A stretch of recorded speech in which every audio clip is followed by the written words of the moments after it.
என்ன சிஎஸ்கே என்ன கோட்டச்சாமி? ஒண்ணும் இல்லையா? ஒண்ணும் இல்லையா?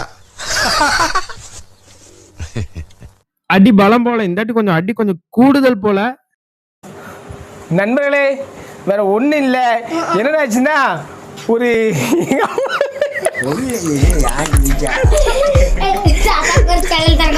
எதுக்கு இதெல்லாம்? எதுக்கு வந்தோமா, ஸோ டீசெண்டாக விளாண்டோமா, ஆர்சிபி ஜெயிக்க வச்சோமா, போயிடணும். இது இல்லாம இந்த சீசன்ல ஹையஸ்ட் ரன் நாங்க தான் அடிச்சிருக்கோம், 250. இந்த இப்போ ஆரம்பிச்சதுல ஒரு 7-8 மேட்ச் போனதுல ஹையஸ்ட் ஆஃப் த ரன் வந்து நாங்க இந்த மேட்ச் தான் 250. இது ஹையஸ்ட். சும்மா அதிரதுல நீங்க படிச்ச ஸ்கூல்ல எங்க கிங் கோலி எக்னாஸ்டர்ன்ற மாதிரி 250 ரன் அடிச்சு சும்மா தாறுமாறு பண்ணிட்டாங்க ஆர்சிபி.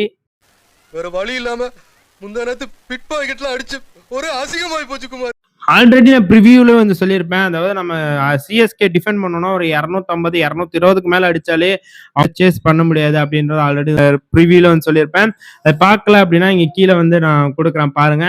அது இதுலயே நான் சொல்லியிருப்பேன் 220 மேல நம்ம அடிச்சாலே கன்ஃபார்ம் நம்ம ஜெயிச்சிட்டோம் அப்படின்ற மாதிரி சொல்லியிருப்பேன். அதே மாதிரிதான் நம்ம சொன்ன மாதிரியே 250 ரன் வந்து ஆர்சிபி வந்து அடிச்சிருந்தாங்க. இது வந்து அவங்க முக்குனாலும் அவங்களால சேஸ் பண்ண முடியாது, நம்ம எல்லாத்துக்கும் வந்து தெரிஞ்ச விஷயம். வந்து பொழக்கணும் அப்படின்னு முடிவு பண்ணியிருக்கான். இதெல்லாம் பாக்குறது டோனி இல்ல, டோனி வந்து கேப்டன் கூல்ன்ற பட்டமே வந்து இருந்திருக்காது. சும்மா வெறியா இருப்பாப்ல, என்னடா சிஎஸ்கே அப்படின்னு தூக்கி போட்டு போயிருப்பாப்ல, அந்த மாதிரி நடந்திருக்கும். பட் டோனி வந்து இல்ல, இன்ஜுரின்றதுனால வெளியே போயிருக்காரு. ஜஸ்ட் மிஸ் சிஎஸ்கே தப்பிச்சுக்கிச்சு. டோனி இருந்திருந்தாருன்னா வேற லெவல்ல சம்பவம் ஆயிருக்கும். இதுக்கப்புறம் சிஎஸ்கே வந்து 49 ஆல் அவுட் அப்படின்னு நம்மள வந்து ட்ரோல் பண்ண மாட்டாங்க. ஆனா அவன்கிட்டே நம்மள்ட்ட நாம வந்து ஒரு ரெக்கார்டு வச்சிருக்கோம். இது வரைக்கும் சிஎஸ்கேக்கு ஹையஸ்டா ரன் அடிச்சது நம்ம ஆர்சிபி தான். 250 ரன் வந்து அடிச்சிருக்கோம். சிஎஸ்கே டோட்டலா இந்த சீசன் ஃபுல்லாவே. இதுல வந்து என்னன்னா கமெண்ட்ரி, தமிழ் கமெண்ட்ரி வந்து பார்க்கும்போது சரியான முட்டுறானுங்க. இது வந்து 250 அடிச்சுட்டாங்க, 250 சிஎஸ்கேனால அடிக்க முடியாது. தமிழ் கமெண்ட்ரியில இருக்க எல்லாத்துக்குமே வந்து தெரியும். பட் இருந்தாலும் பேர் சொல்ல ஒரு சில பேர்லாம் இருக்காங்க, அவங்களும் முட்டுறானுங்க. அது சிஎஸ்கே தீவிர முட்டன்களா இருப்பானுங்க போல. சும்மா இந்த ஸ்கோரா டிஃபெண்ட் பண்ணிடலாம். சஞ்சு சாம்சங் 100 அடிக்கணும், ருத்ராஜ் 100 அடிக்கணும். எப்பாடே எங்க அடி பரம சிஎஸ்கே முட்டானா இருப்பானுங்க போல இவனுங்க. என்ன முட்டுறானுங்க எல்லாம் தமிழ் கமெண்ட்ரியே பார்க்க பிடிக்கல. அந்த அளவுக்கு சிஎஸ்கேனா டே முட்டுறானுங்க, அந்த முட்டு கொடுக்குறானுங்க எனக்குலாம். டே என்னடா அதுவும் சரி, அவங்க ஸ்டார்டிங்ல சொன்னானுங்க ஓகே, அவங்க ஏதோ நம்பிக்கை வைக்கிறாங்க. ஒரு கட்டத்துக்கு மேல சிஎஸ்கே தோத்துருவாங்கன்ற எல்லாத்துக்குமே தெரியும். அப்பயும் ஒருத்தர் என்ன முட்டுறாங்கன்னா டோனி வந்து ஏதாவது தோத்துருக்க மாட்டாங்க அப்படிங்கிறான்.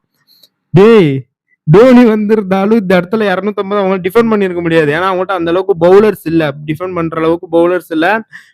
ஓரளவுக்கு அடிக்கிற அளவுக்கு பேட்ஸ்மேன்ஸ் உள்ள ஒரு 4 பேர் அவுட் ஆயிட்டாங்கன்னா அதுக்கப்புறம் ஆடுறதுக்கு அவங்க டீம்ல யாருமே இல்ல.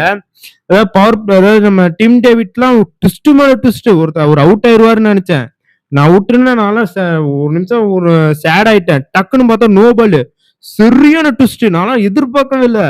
நோ பால அடிச்சது தலைவசமா விடவே இல்ல. 2 ஹேட்ரிக் 6 அடிச்சு இந்த மேட்ச்ல இது ஒரு ரெக்கார்ட் மேக் பண்ணிருக்காங்க சிஎஸ்கே. தொடர்ந்து 2 ஹேட்ரிக் 6. ஃபர்ஸ்ட் ஓவர்ல ஒரு ஹேட்ரிக் 6 அடிச்சாப்ல நம்ம டீம் டேவிட், திருப்பி அடுத்த ஓவர்லயே ஒரு ஹேட்ரிக் 6 அடிச்சாப்ல. ஒரு மேட்ச்ல 2 ஹேட்ரிக் 6 அடிச்சது இந்த மேட்ச்ல தான். அந்த மாதிரி புதிய சாதனை பண்ணிருக்காங்க ஆர்சிபி. என்ன பண்றீங்க? என்கிட்ட 3 ட்ரிப் வாங்கி முடுக்கு எடுத்தாலும் அந்த இடத்துல ஒரு ரெக்கார்டு, இந்த இடத்துல பார்த்தா இந்த ஒரு ரெக்கார்டு. இப்ப கூட பாத்தீங்க 250 இது வரைக்கும் யாருமே அடிக்கல சிஎஸ்கேக்கு அகேன்ஸ்டா. அதுக்கு ஒரு ரெக்கார்டு. 2 ஹேட்ரிக் அடிச்சிருக்காப்ல, அது ஒரு ரெக்கார்டு. சும்மா தொடர்ந்து ரெக்கார்டு தான். நம்ம ஆர்சிபின்னாலே ரெக்கார்டு தான். அது எல்லா ரெக்கார்டுமே ஆர்சிபி மட்டும்தான் இருக்கு. இப்ப கப்பு வந்துருச்சு, இதுக்கப்புறம் கப் இல்லைன்னா அவங்களால அது சொல்ல முடியாது. ரெக்கார்டுமே பொதுவாகவும் ஆர்சிபி கிட்ட எதுவுமே சொல்ல முடியாது. ஆனா ஆர்சிபி கிட்ட எல்லா ரெக்கார்டுமே இருக்கு. எந்த ரெக்கார்டு உங்களுக்கு வேணும், எல்லா ரெக்கார்டுமே ஆர்சிபி கிட்ட இருக்கு. ஸோ அதனால எதுவுமே நம்மளால யாருமே ஆர்சிபி கிட்ட வாயே பேச முடியாது. என் பக்கத்துல ஒருத்தன் தீஞ்சி போய் உட்காந்து எனக்கு தெரிஞ்சு டோனி வந்ததும் சிஎஸ்கே சும்மா கழுவி ஊத்த போறாருன்னு நினைக்கிறேன். ஏன்னா இவனுக்கு பண்ற நெச்சல அப்படி இருக்கு. எனக்கு தெரிஞ்சு சிஎஸ்கேல டோனி வந்துட்டு பிறகு சும்மா எல்லாத்தையும் இழுத்து வச்சு அந்த பிகில் படத்துல விஜய் வந்து திட்டுவார்ல, அந்த மாதிரி நம்ம டோனி வந்த பிறகு எல்லாத்தையும் லைனா விக்க வச்சு காரி துப்ப போறாரு. இதா கவும் அம்சான் அப்பா தெரியுமா பண்ணிட்டான் அந்த தெரிமை பண்ணிட்டான் நான் வெள்ள மல்ல கப்பட்டு டிக்க வச்சோம் இப்படி விளையாண்டுக்க என்ன அப்பா ஒரே வருத்தம்பா எனக்கு ஒரு சிஎஸ்கே கூட ஒரு மேட்ச் வச்சிருக்கீங்களாடா, இன்னும் 2 மேட்ச் வச்சிருந்திருக்கணும். சோ தரமா இருந்திருக்கும். இந்த தோல்வி உங்களுக்கு எந்த அளவுக்கு பாதிச்சிருக்கு அதுதான் தேவை எனக்கு. அதுக்காக நீங்க அழுவ கூடாது. இல்ல நீங்க அழுவ அவ்வளவுதான் டைம் முடிஞ்சது இந்த மாதிரி கண்டினியூவா எல்லா வீடியோ வந்து பாக்குறதுக்கு ஆர்சிபி ஃபேன்ஸ் நம்ம சேனல் வந்து சப்ஸ்கிரைப் பண்ணி சப்போர்ட் பண்ணுங்க. வேற நிறைய வீடியோ வந்து நம்ம சேனல் வந்து ரெகுலரா வந்துகிட்டே இருக்கும். நம்ம ஆர்சிபி ஃபேன்ஸ் யாரோ உங்களுக்கு தெரிஞ்ச யாரோ இருந்தீங்கன்னா அவங்களுக்கும் இந்த வீடியோ ஷேர் பண்ணி நம்மளை சப்போர்ட் பண்ண சொல்லுங்க. அண்ட் தென் நாளைக்கு பார்க்கலாம். கன்றாவி தண்ணீர் ஒழி பேண்ட்டுக்குள்ள போயினுக்குது அழுவலன்ற சேனல்ல cinema video, IPL video, vlog video எல்லா வீடியோ போட்டுருக்கோம். நம்ம சேனல் சப்ஸ்கிரைப் பண்ண மறக்காம சப்ஸ்கிரைப் பண்ணி சப்போர்ட் பண்ணுங்க நண்பா. நாளைக்கு பார்க்கலாம்.